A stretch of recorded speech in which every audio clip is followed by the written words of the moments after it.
Welcome all to this series of webinars in celebration of the mothers and Auroville's birth anniversary. This series continues until February 28th, Auroville's birth anniversary, and is part of the Auroville Festival being hosted by the Auroville Foundation in collaboration with La Grace Center, the USA. My name is Hon'ble R.N. I am from Auroville, and it is my honor to be your moderator for today's session. To begin, let us come together for a moment of silence.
So today's event has two distinguished panelists, His Excellency R.N. Ravi, Honorable Governor of Tamil Nadu, and Chairman of the Auroville Foundation. And we have Mr. Vishal Sharman, Permanent Indian Ambassador of UNESCO India. We also have Chandresh Patel and Jaya Clausen, who are both residents of Auroville. The topic for today is the practical manifestation of the city and the role of UNESCO and the Government of India. So far, the webinars have been exploring Auroville's charter, its spiritual significance, the soul of nations, and Shri Aurobindo's Savitri. Today, we'll take all that along and graduate to the city, which integrates all these elements for its manifestation. So for today's topic, practical manifestation of the city of Auroville and the role of the UNESCO and the Government of India, it is my honor to present to you His Excellency R.N. Ravi. Thiru Ravindra Narayan Ravi was born in Patna, did his master's in physics in 1974. After a brief stint in journalism, he joined the Indian Police Service in 1976 and was allotted the Kerala cadre. He served in Kerala in various capacities, including districts for over a decade, and then in different parts of the country in various capacities. While serving in the Central Bureau of Investigation, the CBI, he led several anti-corruption crusades against organized criminal gangs, including the mining mafias in the country. While in the Intelligence Bureau, the IB, Ministry of Home Affairs, Government of India, the premier intelligence agency of the country, he served largely in theaters of insurgencies and violence, including the Jammu and Kashmir, the Northeast, and the Maoist-infested regions. He has also specialized in the dynamics of human migration in South Asia and worked extensively on the political sociology of border populations. He played a crucial role in the conflict resolutions in areas affected with ethnic insurgencies and brought several armed rebel groups into peace. He was the architect of India's international cooperation in counter-terrorism and intelligence sharing.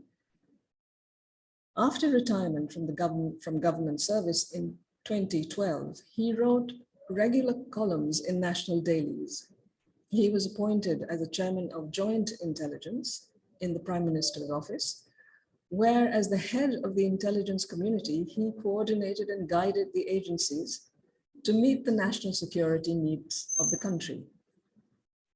He was appointed as the center's interlocutor for the Naga peace talks in August 2014. Within a short time, he could achieve a paradigm shift in the peace process by bringing the issue from abroad to the land and its people, and made it truly inclusive by making the genuine stakeholders an integral part to it. Soon, all the rebel armed groups signed agreements for a settlement of a 7-decade-old separatist insurgency in the Indian Union and the ambit of the constitutions of India, which could usher peace in Nagaland and the rest of the northeast of India. He was appointed as Deputy National Security Advisor in October 2018.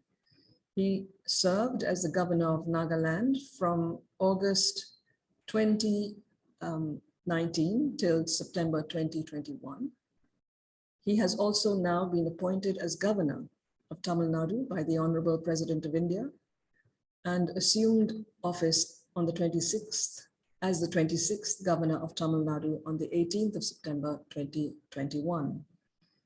He is currently the chairman of the governing board of Auroville. So welcome, Dr. Ravi. Please, it's over to you now. Namaskar. On this week-long celebration of Auroville Festival, marking the occasion of birthday of our Holy Mother and it's the Auroville Township, I would like to thank and congratulate everyone associated with this festival, especially the Secretary of Auroville Foundation, Tirumati Jayanti Ravi, who has been driving this very, very passionately. Friends, this city of Auroville, may call it village of Auroville, is essentially a dream of mother to practically realize the vision of Shri Aurobindo, the vision of creating a set of people who are committed to the service of the divine consciousness. Shri Aurobindo, we all know that his spiritual accomplishments, he himself did not move around propagated, unlike many sages and seers of this country. Towards the later part of his life, he actually secluded himself into intense meditation, which eventually led to the realization of the vision, which was passed on to Mother. And she wanted to create a small township which would be a manifestation of that vision. That's why the charter of Auroville, the first and foremost charter is that Auroville belongs to humanity, but to live in Auroville, one must be a willing servitor of the divine consciousness. The rest, the three charters, it just follows from it. The question is, what is that divine consciousness that Rishi Shri Aurobindo had realized and Mother talked about? Even Rishi Aurobindo talked about it in his seminal works. Is the divine consciousness going to temples, mosques, church, synagogues, and going through the rituals of religion? No. This is a spiritual exercise. And on this, there has been, at least I have seen, and I have realized that there is a considerable degree of confusion in understanding that divine consciousness. Many people say that Sri Aurobindo's divine consciousness, the concept of divine consciousness, the vision of divine consciousness in the realm of spirituality is as complex as the Einstein's theory of relativity in the domain of physical science, talking about the curvature of time and space. Nevertheless, what Sri Aurobindo said when he talked about his vision is actually what our rishis and seers of Bharat had realized and articulated at the time of Rig Veda. Its time is different people, different estimations. Some people would say it was about 18,000 years ago, but there is a general consensus that this was 6,500 years before the Common Era.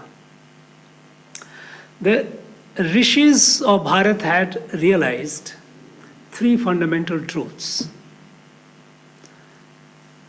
One, there is a creator. There is one creator who has created this entire creation.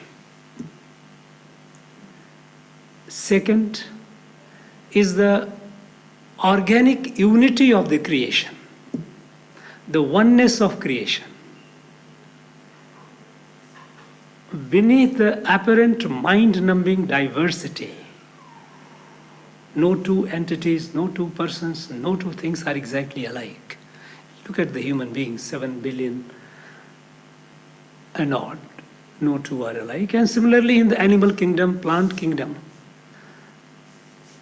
with all these diversities, they are all integrally connected with each other. It's like millions of trees, leaves on a tree. Each leaf is different from the other, and yet they are all organically connected with the tree. The tree of creation is one. And from this, a corollary goes, Vasudhaiva Kutumbakam, that the world is a family. The world is a family is not a political statement. It is a spiritual realization, which our sages and seers have articulated at least 8,500 years ago.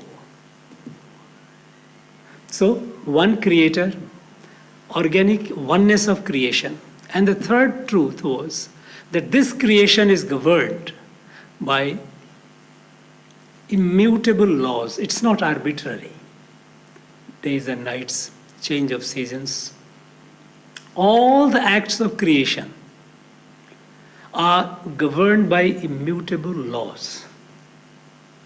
Now, this realization of these three fundamental truths was called Ritka Siddhant, principles of Rit, and that is why we got Rig Veda. But this realization was, this spiritual realization was limited to the sages and seers and those people, those who could evolve themselves to that plane where they could appreciate it. Now, Rishi Sri Aurobindo, in his lifetime, he witnessed two devastating wars in the world. Millions and millions of people across the world perished. He also witnessed that how humanity, they have acquired enormous destructive power. It was during that time that atomic explosion had happened and millions of people have perished. Unprecedented power at the disposal of human being. He witnessed an anarchy of ideas and ideologies, people in the world segmented along various ideas and ideologies, socialism, communism, capitalism, Fabian socialism, democracy, liberal democracy, all kinds of. And such a heavily divided community of human beings in the world, equipped with such devastating power, destructive power. The question that Rishi Aurobindo was confronted with was, is self-destruction the destiny of humanity? Is it going to be over now? Going to destroy them? Humanity is going to destroy itself? Is this the destiny?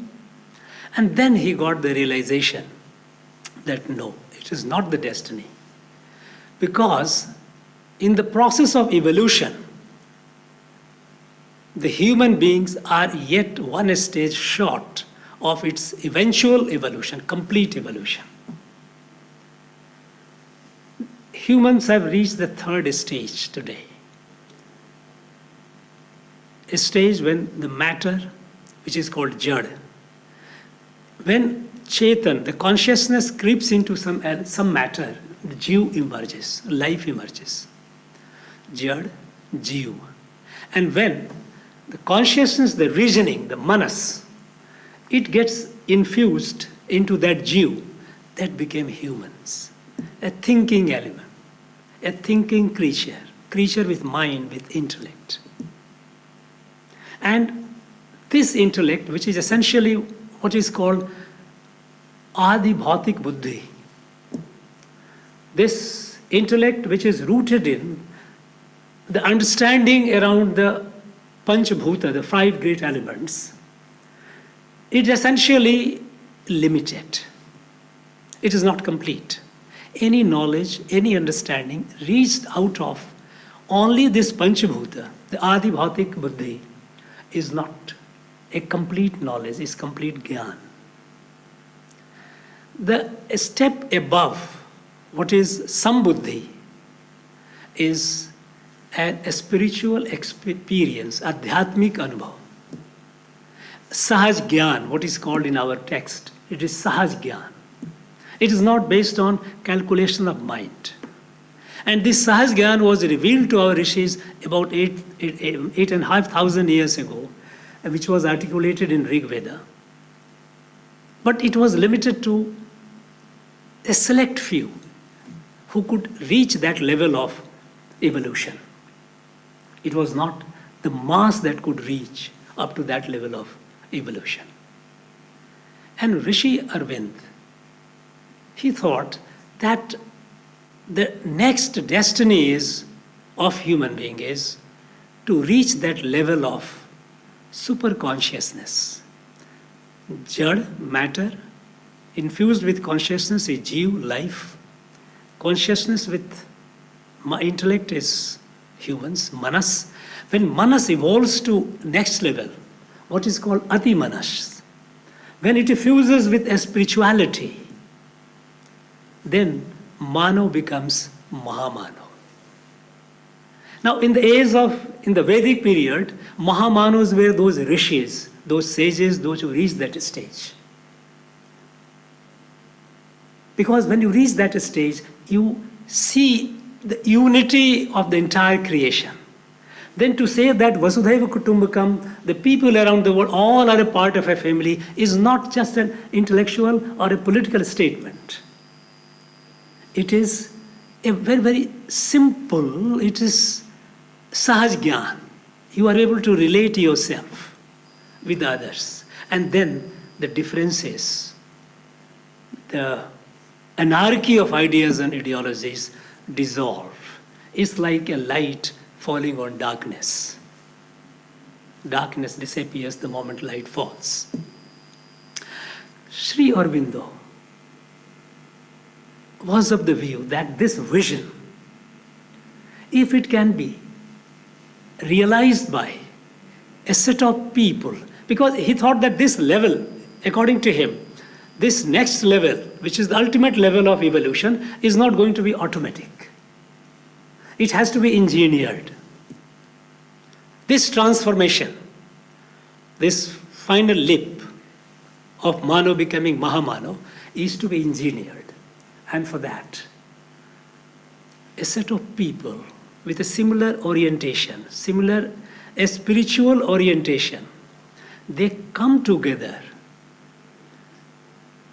and they practice, they work towards creating a community of Mahamanos.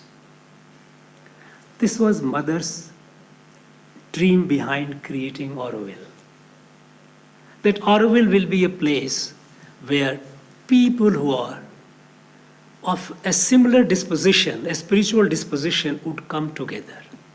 That is why the first condition in the Auroville Charter is one must be a willing servitor of divine consciousness. This consciousness which sees divinity in all. And so one relates with other irrespective of race, caste, creed, geography, religion, everything. This is Bharatiya Sanatan Dharma, Sanatan Darshan.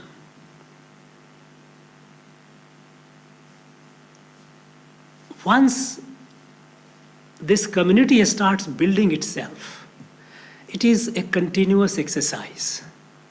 The people have to continue practicing to reach that level of evolution.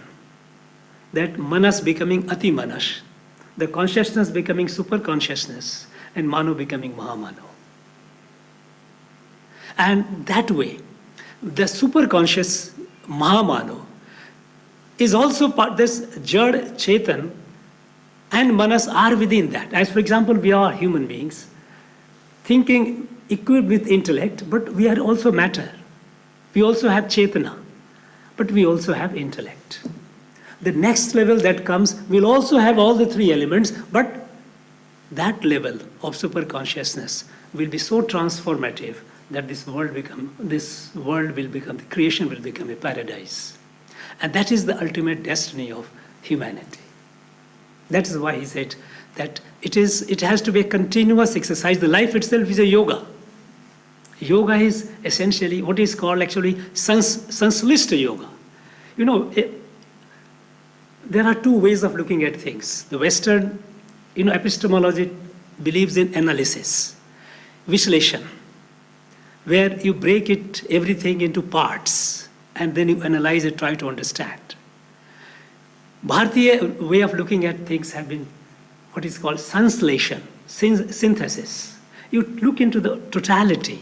When you look into totality, we all know that whole is more than sum of parts. So this yoga is essentially to look at the things in totality, the comprehensive view of creation.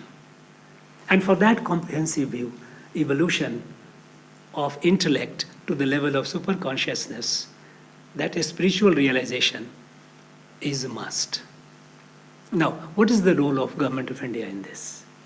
When this township was created, it was thought that the people coming to it would be able to create it themselves.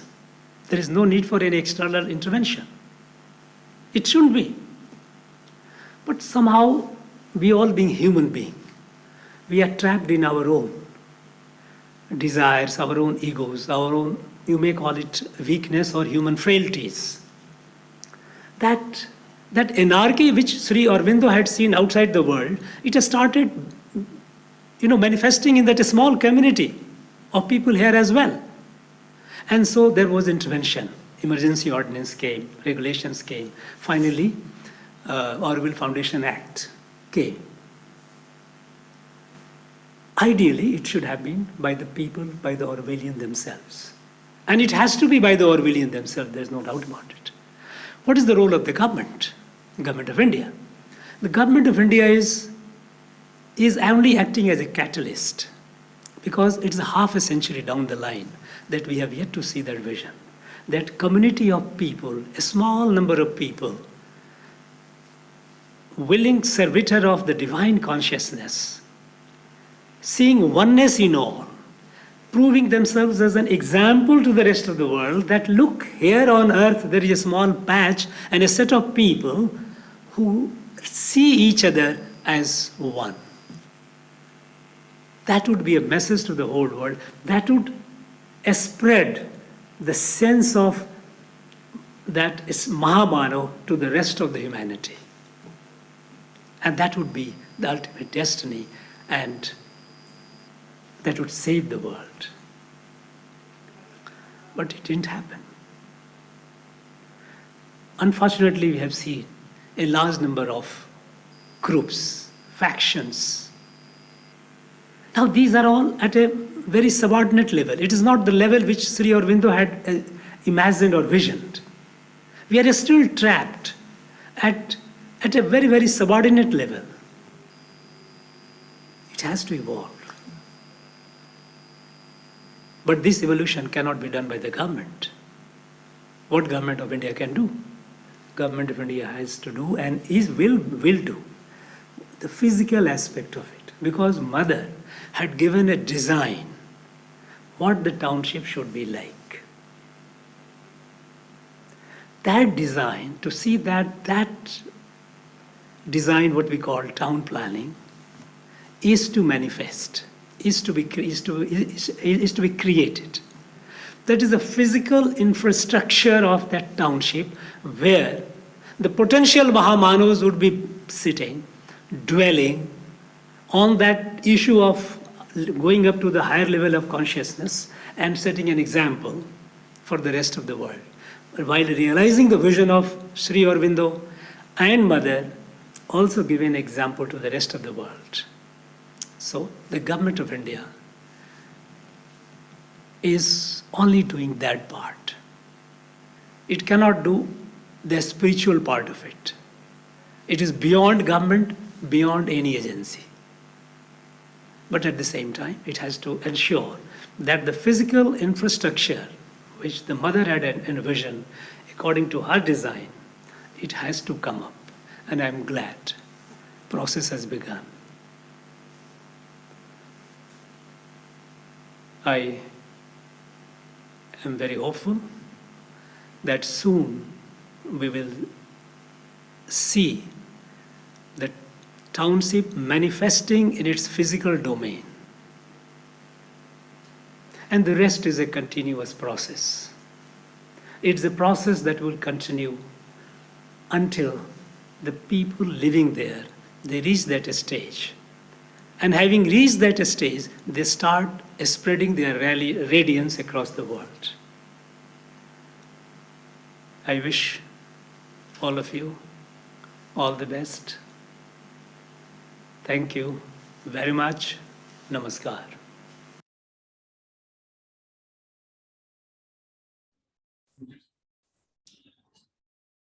Thank you, Honorable Governor Ravi, for that deeply inspiring talk, which has given us not just much to think about, but also something to put into practical steps for Auroville's future, because as we believe, it is also for the future of the world.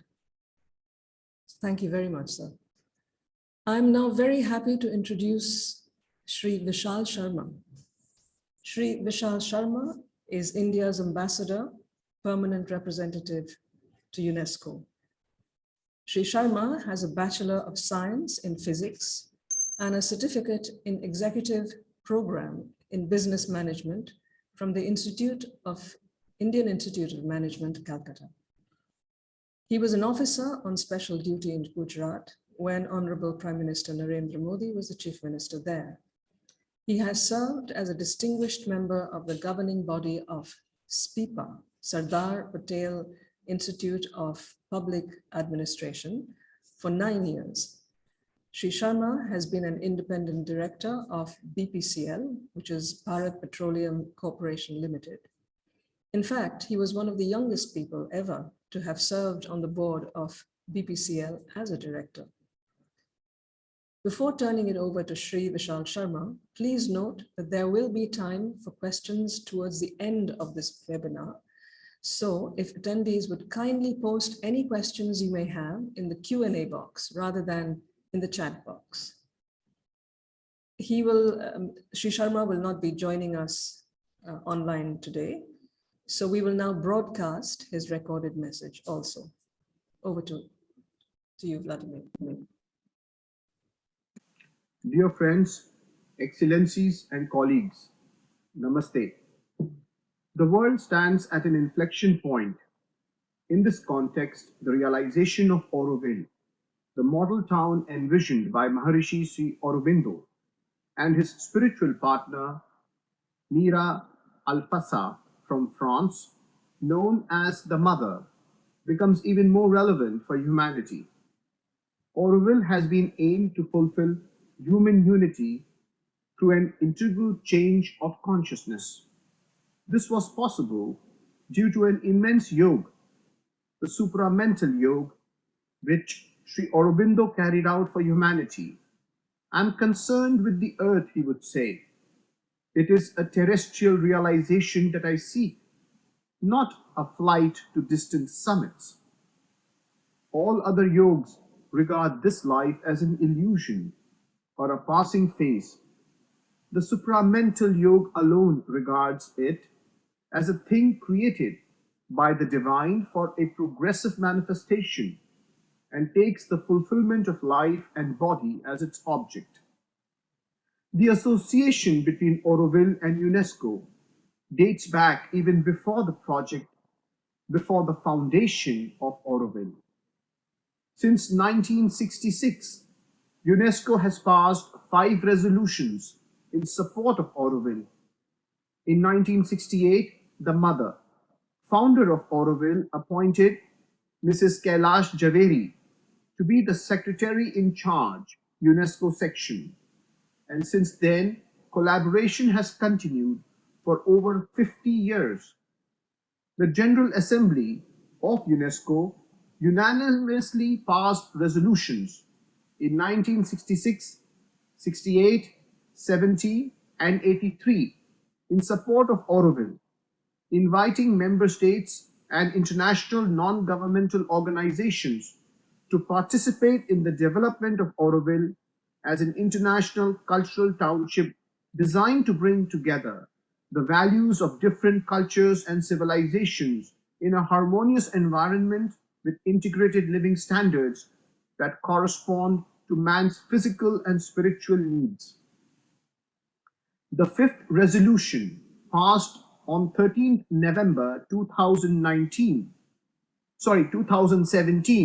at the 39th General Conference of the World Body to commemorate Auroville's 50th year, stated, 28th February 2018 will mark the 50th anniversary of the founding of Auroville, further recognizing that Auroville is a successful and unique model project, proving the capacity of an international community after almost 50 years of existence to continue to live up to its initial founding ideas of peace and international harmony, and which are also UNESCO's own values and principles, as well as some of its major priorities.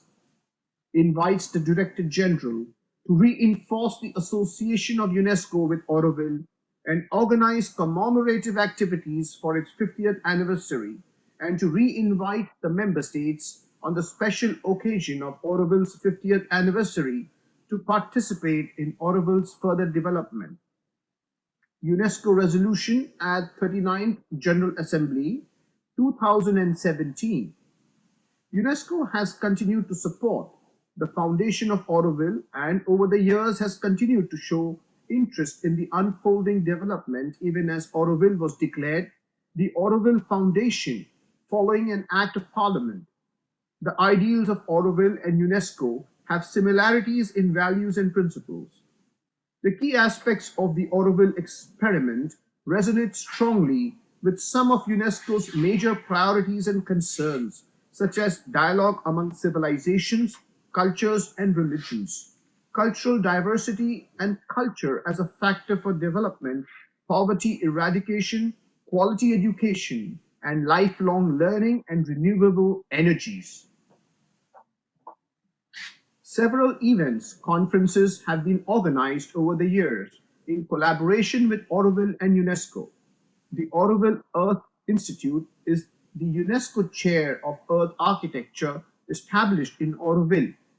Unlike many ashrams and communities around the world, Auroville carries a unique legacy for the future as full-fledged city designed to herald the changes the earth and humanity need consciously and at multiple levels, from education to ecology, from a new urbanism to a shared economy, from a spiritual culture of synthesis to a universal education to ecology, from a new urbanism to a shared economy, from a spiritual culture to a universal census that embraces the world.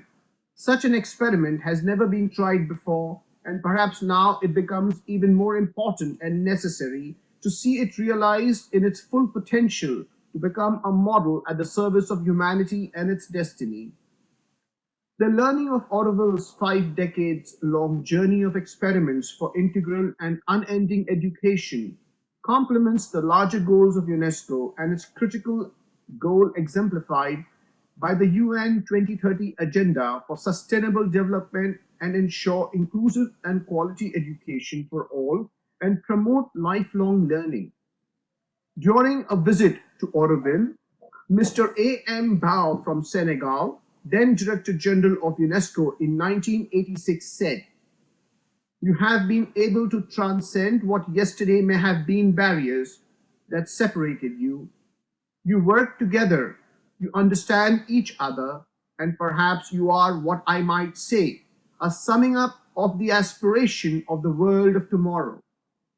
In 1998, Federico Mayer, Director General of UNESCO, said, "The Auroville project, situated in Tamil Nadu, South India, which has been supported by the General Conference of UNESCO in 1966, 68, 1970, and 1983, is actively developing according to the basic principles of international understanding and human unity."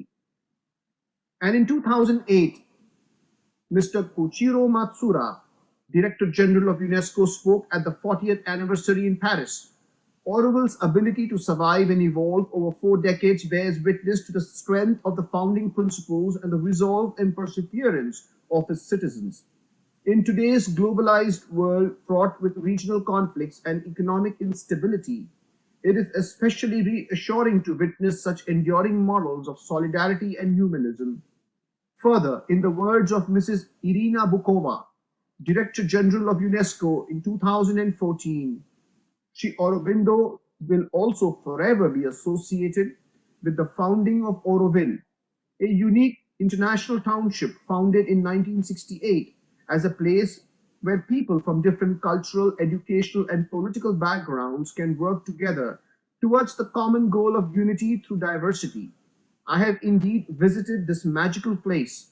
Today, this learning and vision continue to draw devotees from the world over, following Sri Aurobindo's profound integral yoga teachings. In 2022, it is Maharishi Sri Aurobindo's 150th birth anniversary. To mark this, Honorable Prime Minister Shri Narendra Modi and his government have already taken steps to honor his legacy by prominently featuring Sri Aurobindo as part of India's Republic Day, and has further supported the Multiversity project to spread his vision and teachings worldwide, and committed to the development of Auroville. Delegates from UNESCO were present at Auroville's inauguration and had met the mother. Today, Sri Aurobindo's statue stands at the Paris UNESCO building at Fontenoy and has been commemorated by our Honorable Prime Minister as well. In this auspicious and critical year for the world, we look forward to a conference dedicated to Sri Aurobindo at UNESCO Paris to bring hope, courage, and vision to the people of the world, to foster dialogue as we advance on the path of evolution, on the path of the future that needs the greater light of unity and consciousness. As Sri Aurobindo himself said in his essays on the Gita, we of the coming day stand at the head of a new age of development and a larger synthesis. We do not belong to the past dawns, but to the noons of the future. A mass of new energy is flowing into us. All this points to a very new, and a very vast synthesis. The changes needed require a practical and conscious engagement with the future by initiating new models for society for education, economy, governance, urban planning, and most importantly, human relationships beyond all divisions. In other words, cities and urban settlements that will not perpetuate the problems of today, but initiate conscious and mindful patterns of harmony and human unity for the future. May Auroville become such a place of light and synthesis and a beacon for the next evolutionary step of the world. Greetings to all from UNESCO Paris. Jai Hind.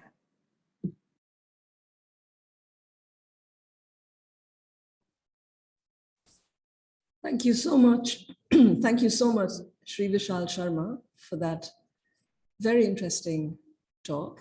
And I hope you will have many questions. I'm sure there will be. So we kindly request people to post their questions in the Q&A box rather than in the chat box. It is now my pleasure to introduce to you our third panelist, Chandresh Patel from Auroville. Mr. Chandresh Patel has been brought up in the Shri Aurobindo Ashram in Pondicherry.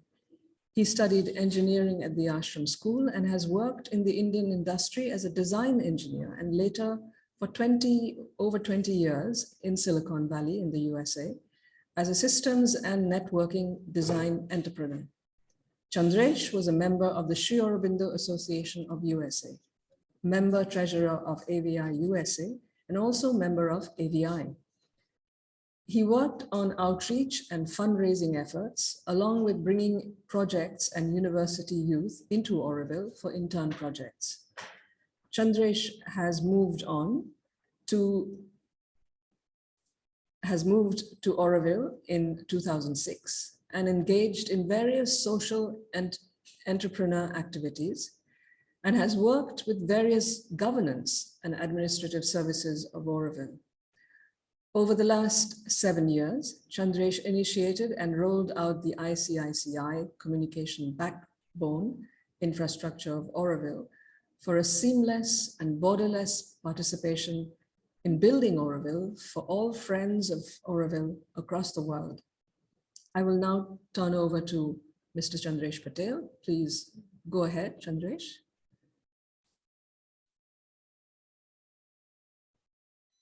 You are muted, Chandresh. Thank you, Anu, for introducing me.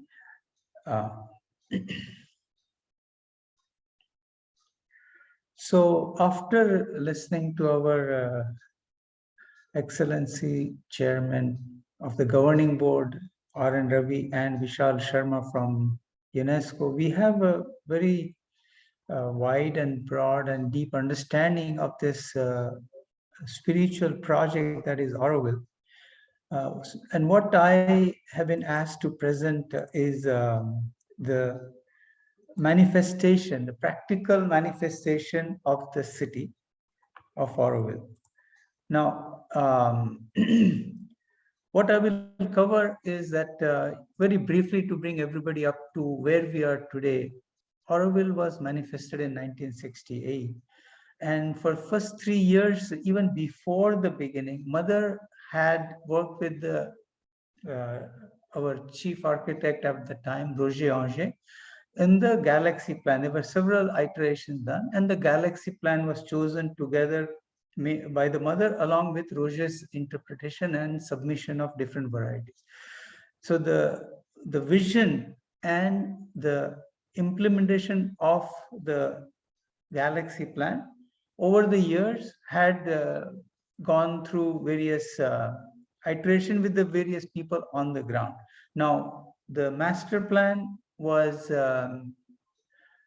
passed by the Residence Assembly of Auroville, and it was subsequently by the Town and Development Council of New Delhi of India, was gazetted in as a master plan, and it's in the Act of Parliament of Auroville Foundation Act. Now, this year, the governing board has, as we heard from Dr. Ravi, has taken up the decision to help implement and manifest the infrastructure, as you mentioned, and the practical aspects of Auroville, given our ground reality and other challenges. So what I will do today is I will give you a brief overview of the various stages that we are currently planning to roll out, so that we can begin in a systematic way to develop the city of Auroville. So for uh, any project of this scale, the first area is where we look at the planning. There is a town and development, our ATDC, Auroville Town and Development Council, which are now working on detailed development plans so that the rollout of the city can begin. Now, this one is very interestingly done this time through. The implementation process has been done with a community participation. What is known right now, they have done a dream weaving process to come up with urban design parameters given for the various zones, sectors, and this will happen in different phases as we move along in the implementation. And so the Town Development Council is the body that will then bring together the urban design guidelines, and they will work with the and they will prepare the final brief that the Vastu Shilpa consultants will develop the detailed design plan. Now, for any project of this scale, like a city that is being under development, you need to have a very detailed development plan on which we can then depend on to acquire the proper parameters and see how we can slowly in phase manner start developing. And any of the land consolidation that needs to happen, that needs to be looked into based on this, so it becomes easier to plan properly the infrastructure. As most of us would appreciate and understand that any greenfield project, any new project that we start, would need to have very proper infrastructure, because you can't have a haphazard, build up areas in pockets, and then you have to spend more effort trying to have an integrated infrastructure available to connect the fabric and the backbone of the master plan. So currently our priority and focus will be two-pronged. One is the urban design parameters, and the second one is the infrastructure corridor, the right of way that says, okay, this is the area for which we will reserve the spaces for the infrastructure, so that it's planned and it's laid properly. The mobility, the pathway, and how the look and feel will happen is part of the design urban crownway and future needs that may change over time. So this right of way clearing of the infrastructure, another priority of development, in which areas, which sectors, what to develop, is now currently under process and review. And the focus currently is on the residential zone, because to build a city, to even design the plan, we need a team of technical and skilled resources. So basically, the human resources that will help build this whole the planning and implementation phases at the various levels, which it's a very big complex project. And the Town Development Council has come up with 6 major areas of team development, and within each team they have a placeholder for 10 people, and together almost 500 to 600 young technical people could work on this for the full manifestation, but this will be done in phases. So that is currently now planned out, it's developed how it will happen. Once the detailed development plan comes, infrastructure and other things are developing, it will start rolling out. So what we are looking at is to, currently Auroville is very vast. It is engaged in many different areas, but for development in the manifestation of the practical manifestation of the city, we are looking to bring in volunteers from across India, from other countries, and who would like to engage and who have experience or would like to provide the technical expertise in the field of design in terms of economy, and bringing together the various aspects of construction and work. And also we are looking to get units and services of Auroville, coordinate the work with these volunteers and staff so that cohesively various services and other things can work together. And we'll also would like to set up apprentice program within the unit services so that and other walks, all the areas and walks of life of Auroville, so that a very learned and trained resource becomes available. We're also preparing materials and platforms so that there can be online and on-site vocational training and other fields. Of course, this ties into the multiversity platform also that is currently being launched.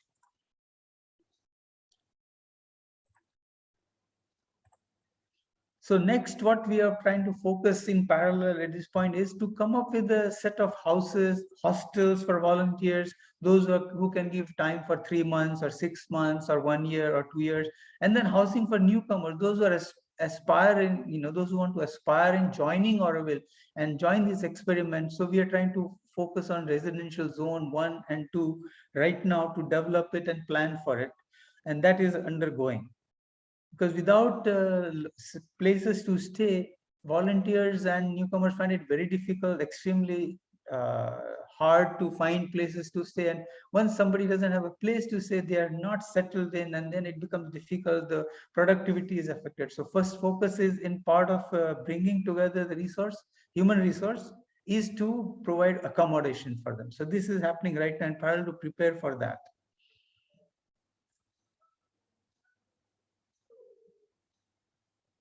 And so we are currently looking at volunteer hostels on the outskirts of the master plan, and in a very prefabricated cluster of hostels. So it's not really necessarily, comfort housing, but mostly to help people come in, get engaged, and work on it. And so then also, of course, residential staff quarters in various zones and sectors of the city. And also along with that, some areas of residential zone 1 and 2 are being looked into, and a few projects that were in pipeline that are also being released. So really the practical manifestation is now beginning.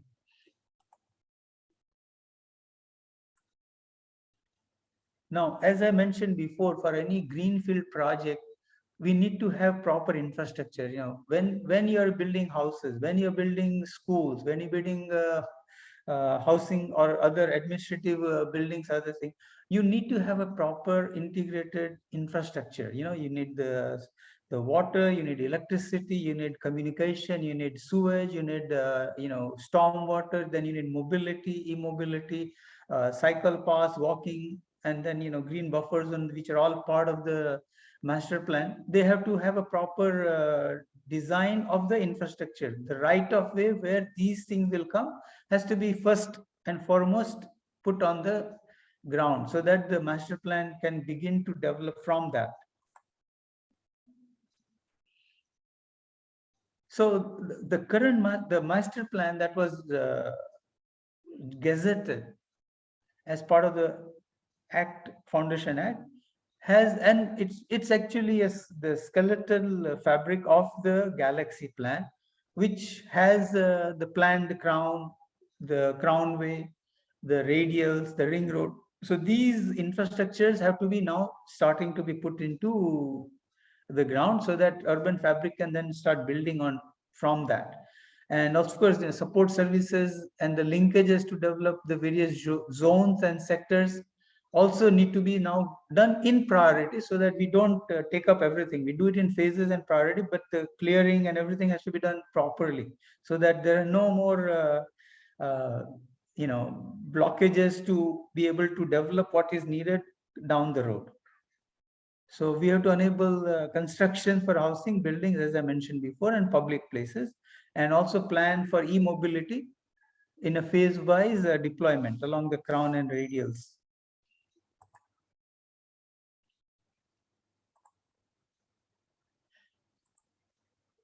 Now, for any large-scale project and sustenance of the technical staff, the volunteers, Aurovillians, and all the labor and contractors, we need a proper sustainable economy. Okay, so in any large project. And so next focus is, we also started in parallel, is to see how to bring about a sustainable economy for Aurovillians and skilled volunteers and staff who are coming together to build the city. So one of the areas we are looking at is how to leverage knowledge economy, so that we can provide spaces for ideation, prototyping labs, fab labs, design centers. As I mentioned before, bring about apprenticeship programs so the young people can work hands-on at the various units and services, vocational trainings, agroforestry, try and bring about, and grow an economy that will allow diversity and yet engagement for a sustainable city development. And of course, we need to also see if we can tie up with the leading institutes of India and the world with online, very proper infrastructure that we have in communication that is coming up, some leadership, entrepreneurship programs.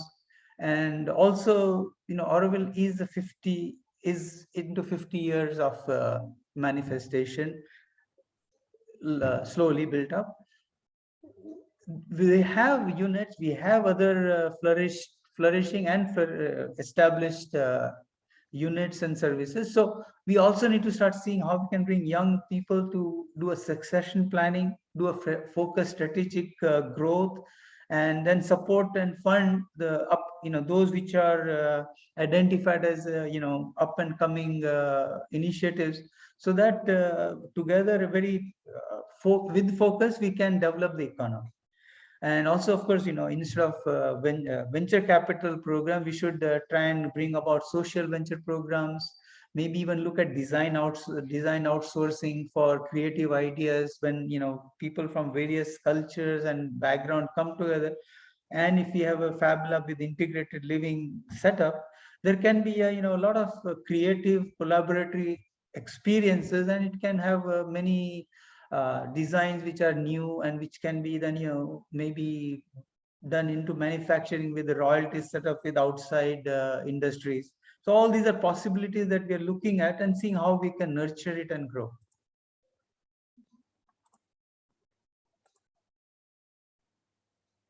And then finally, Auroville is an international city, and the whole idea is that with the diversity that the human race provides, we would like to also bring in students and who can become the future residents or volunteers. So tie up some university programs and semester programs from across the globe. Even when I was in US, we had started that processes even 15, 20 years back. And that needs to be addressed more. Now that the COVID international travel may open up slowly, these things have to be brought in, and then student university can maybe do a semester program in design or economy or sustainable development or alternative energy. So there are a lot of possibilities that Auroville can offer for an student exchange programs for universities. And multiversity, maybe will expand this maybe more formally, as Auroville being one of the hubs of the multiversity web. And then, as I mentioned before, we have set up a fiber communication infrastructure so that true borderless participation is possible to build and engage with Auroville from anywhere in the world. And that is slowly becoming very possible and realizable. And this is one of the, our international webinar series for the 150th anniversary, and is one of the examples of moving towards that. Then, of course, continuing education for the people, the residents, then exchange of excellence and talents in various exchange programs, and in arts and culture, sciences and consciousness studies can also start developing. Now, other area that Auroville, that mother had actually set up was the international zone. Now, international zone catered to the researchers into the group soul, the national soul, what the essence that each group consciousness is trying to manifest individual also have an expression of the divine. The group consciousness also does that. And so we have to do researches on that, experience that, how does it, what does it mean? And those are areas that are also something that we would like to see open up slowly in Auroville. So researchers into the national group souls and human unity via the international pavilions, which will host programs and researchers into that. So with this, I would like to hand over the, I would like to conclude my presentation, and Anu, please take over. Thank you, Chandresh. That was a very vivid outline and practical map for the next years of Auroville. Thank you. And just as Matri Mandir was once a thriving work center, let us hope that the whole city and its green belt will also become over the years a thriving space of creativity, work, life, all centered in the joy and the peace of the new consciousness, which is Auroville. So next we have our final panelist, Jaya from Auroville. Jaya is a pioneer for the city that the earth needs. She came to Auroville as a young girl at the age of 19. From the very first meeting with the mother, she knew that this was her path of life and this was whom she wanted to serve. Over the years, she has worked in many fields: education, construction, business, organization. She has always had several commitments and projects, taking care of a small piece of forest, building her house and planting the land, as well as raising her family with 4 children and her husband, Nico. She then became involved with the international zone, and by the end of the 90s, this led to the Unity Pavilion project. Since the completion of the main Unity Hall and the Hall of Peace, the Unity Pavilion has been hosting peace meditations and peace-related activities and trainings, cultural events in collaboration with the International Zone Pavilion groups. And since a few years, she has now been exploring the city as well and its planning, and has hosted several exhibitions on the city and its different aspects. Today, she will share something with you from the exhibition that is ongoing right now during the birthday week. So it's over to you, Jaya. Please go. Okay, thank you.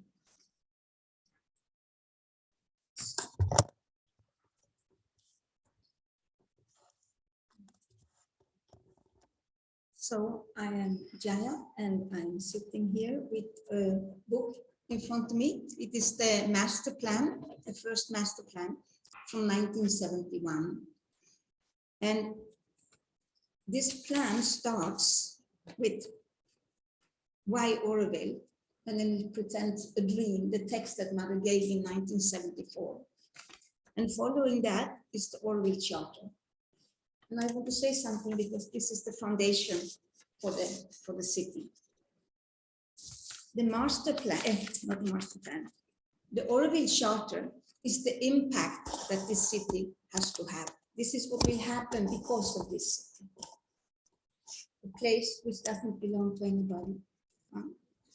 And the dream is the outcome which has to be in place for the charter to happen. I need to, can I move it a little bit? Yeah. So we have the impact, we have the outcome, we know what has to come in place. And we also know in the world today, it is not so easy to do these things. Already in 1912, Mother was working with a group, and she tells how people would come to her and say that we want to live this life, we want to do it, but it's so difficult and impossible in the world. So when we build this city, and that's why the master plan is so important, the galaxy, because this city is collaborating with the human beings who live in it. It's not just a place to house people, to go to work. It's buildings, it's being built by consciousness. So the buildings are supportive, the environment, the whole city is actually supporting people, and people are creating it. It's always a two-way action. It is very interesting when we look at Roger. Because when we study him and his work, we see that he's an artist, he's working with beauty. I have been to his office in Auroville, and it is the most playful, beautiful place I've seen. I felt it was the kindergarten that I wanted to go to as a child, to really grow from that space. He works from the human scale, which is very important. He works in collaboration with people. He has an office in Paris with I think 100 people working with. He works with artists. We can see it in his work. He works very early with alternative materials, earth, ferrous cement, etc. He plays with forms. And for example, in the towers in Grenoble, which was a very important work that he did, we see how he takes this forest, which is in the city, and he actually manages to put the buildings and make them in such a way that you can house the people, but most of this forest can be kept. So he's very early working with all those elements of Auroville, even before Auroville. And he's very open and instrumental for Mother. We have just now put up an exhibition in the Unity Pavilion, which is showing most of the drawings that we still have from Rocher's in Chaplin's collection. And we have put it in such a way that you can actually, one part is that you can see the development from the first drawings he brings to Mother, where there is the square city, rectangular square city, and then there is the nebula. This rectangular city is immediately said no to by Mother. And then the work goes on with the with the nebula. And then you see how it moves into the macro structure. And then the next step, which is the galaxy, what we have. So one can see how Mother's guidance follows the whole way. Sometimes people are not sometimes often saying, yes, but is it so important if it is here or there, or if this road is round or this or that? How should we say, the bones of the city are very, very important. This is a matter of energy and movement. We have the Matrimandir at the center, or from there it moves. It is, when one goes into studying it, it is a matrix. It is highly symbolic and it's an absolutely living symbol. And we have seen through research that I have been involved with also, that when we take those elements of the city and we bring them into application as tools that we develop, they have a tremendous power and force. They work from unity. Before that, we had always tried to work towards unity, from division to unity, and we have always failed. I don't think in a single place in the world we have actually managed to make peace. Managed to stop war, but not managed to make peace. With these tools, we actually can go very deeply and very fast. And they work from unity. So it's seeing even a little bit of this in practical reality between people.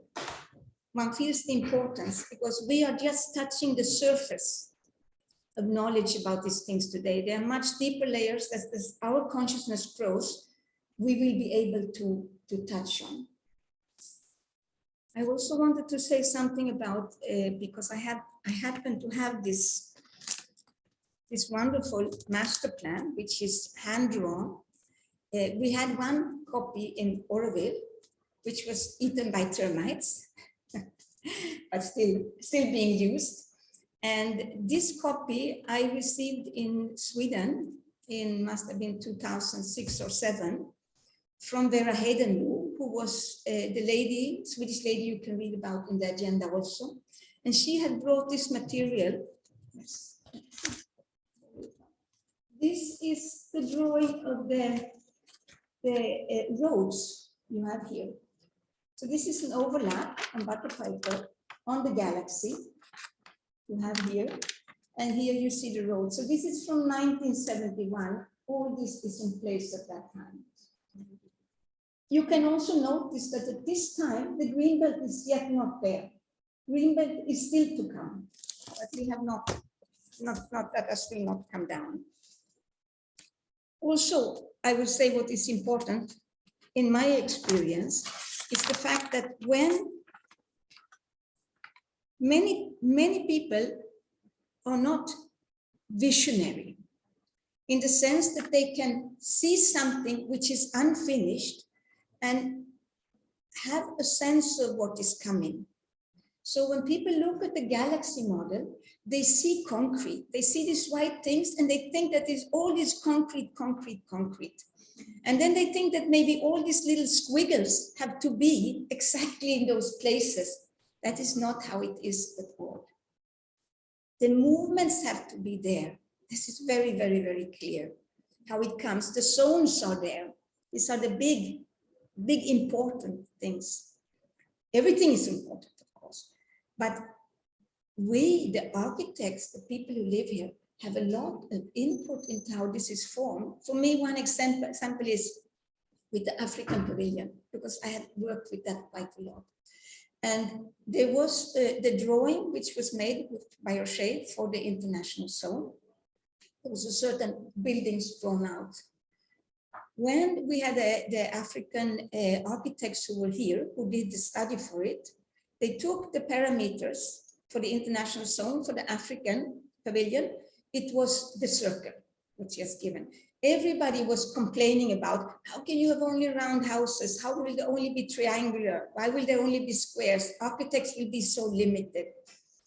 When you look into the symbolism of these forms, and when you look at what the African architects did, the African pavilion follows the land that was given. They never questioned that. They did a pavilion for Africa, which means it didn't belong to any specific countries, not like we are working with European. And this was something Rocher really wanted. I remember Tekeste, who was at that time holding it, had been speaking with Rocher, and Rocher said, no, you look for unity, you look for unity. And the drawings which we have of the buildings there are some round buildings, but it's not all round buildings, but there is a form of the circle which goes into it. And Rocher was very happy with these pavilions. I always use that as an example.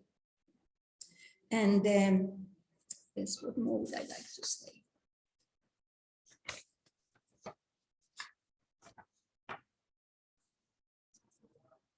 Yes, my involvement actually with the city came from the international zone. In the 90s, I started to work as coordinator for the international zone, which I actually ended up doing for a long time. I came to know Kailash Javeri from this work. And I saw that we were talking about unity and we were dreaming about unity, but we actually didn't know how to do it. We still kept looking from our own angle. You know, international zone is very small. There will be about 200, if we don't even talk cultures, but countries. But so we'll have to have a place. But we were all kind of going out on the land and looking out, where is a nice spot for my pavilion and how will my garden be, or our garden? And my thought was, how do we turn the consciousness in such a way that that pavilion which comes last gets the best place, because we want them to be here, because we long for them to be part, and it's very difficult for them to come, maybe financing like that. So this work, and then came up the thing about the shapes for the city. And there was a lot of outcry because it felt it was limiting the architectural possibility.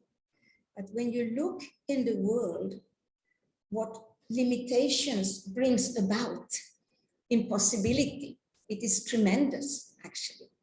You look at the buildings in Singapore and Hong Kong, and you know, these fantastic buildings. So I think that those things which we see as limitations are not, they're actually pressing us to transcend our own limitations. And the city is built with consciousness, for consciousness, and is part of that consciousness. It's absolutely built together. Thank you.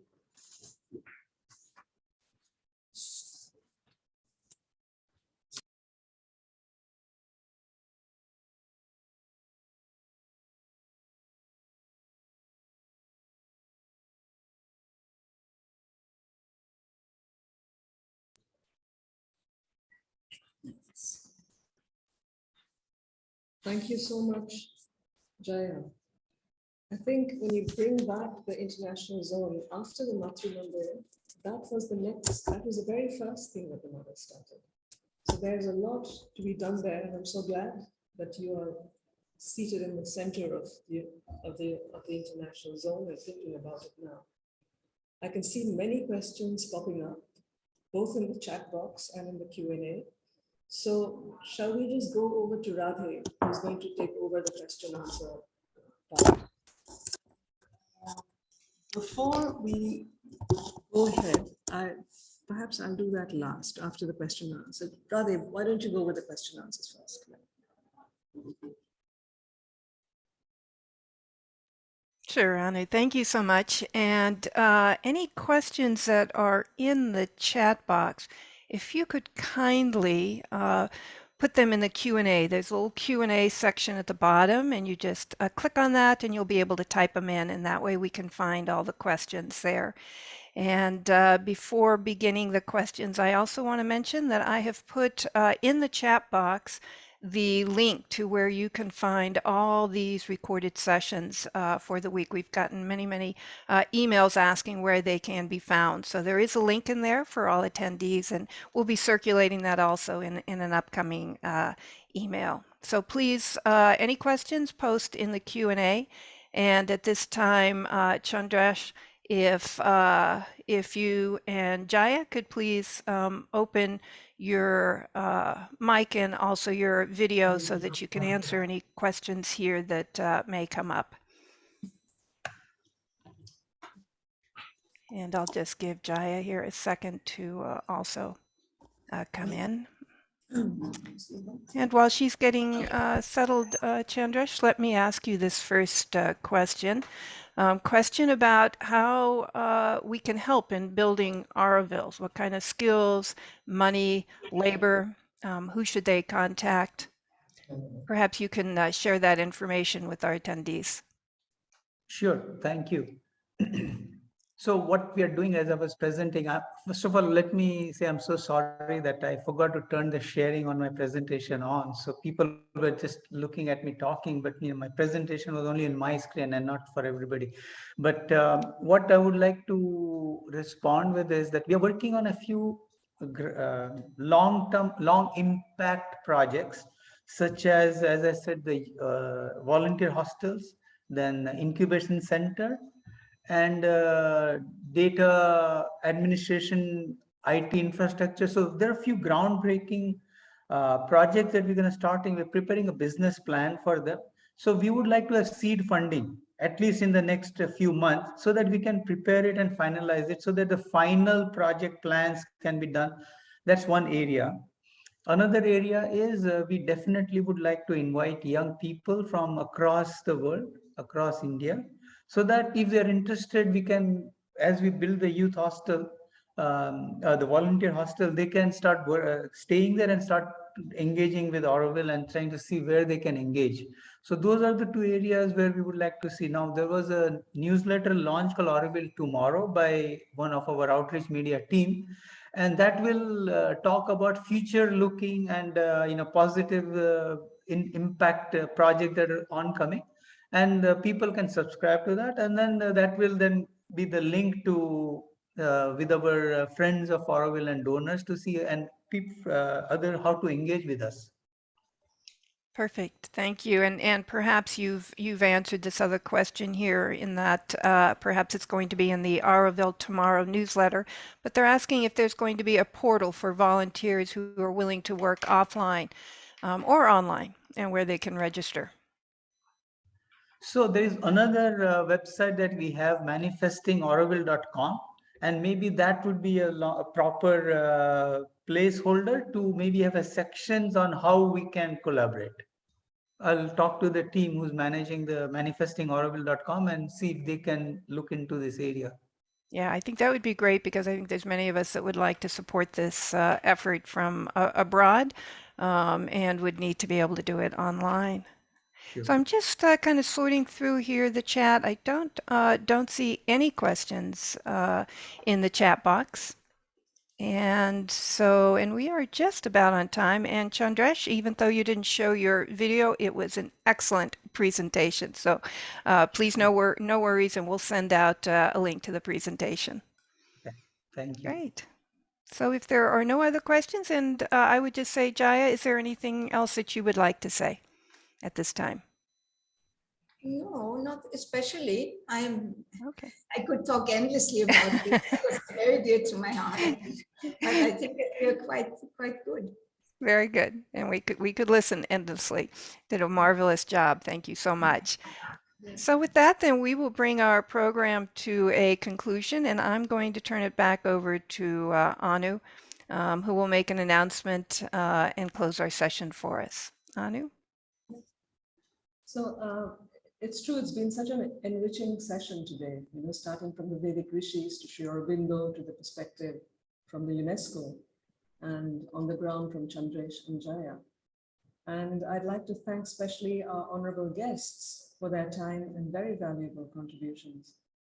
So we close our webinar this evening with a reminder that tomorrow evening, our topic is spiritual significance of Auroville city, with guest speakers Dana Miriam, member of the International Advisory Council, Manoj Pavitran of Purnam Swadhyaya, and Muriel Guion from Auroville, who is working at Savitri Bhavan.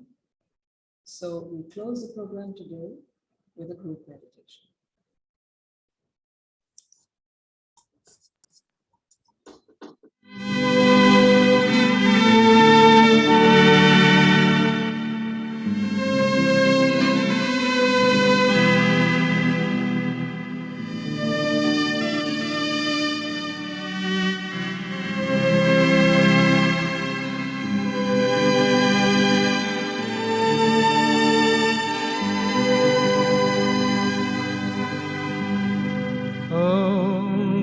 सवितुर्भरमरूपं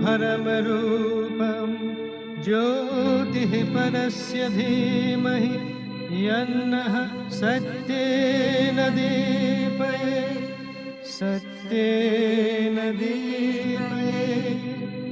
ॐ तत्सवितुर्भरमरूपं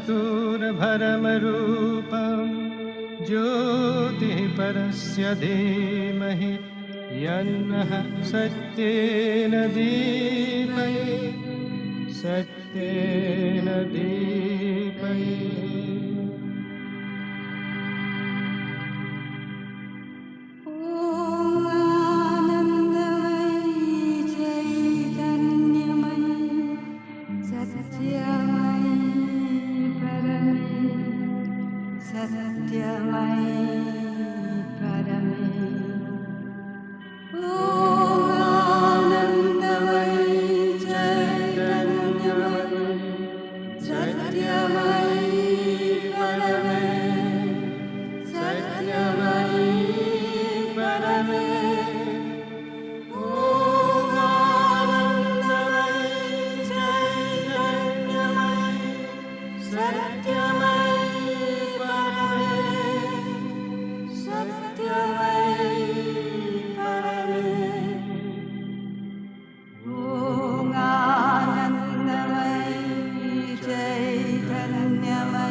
भगवते श्री अरविन्द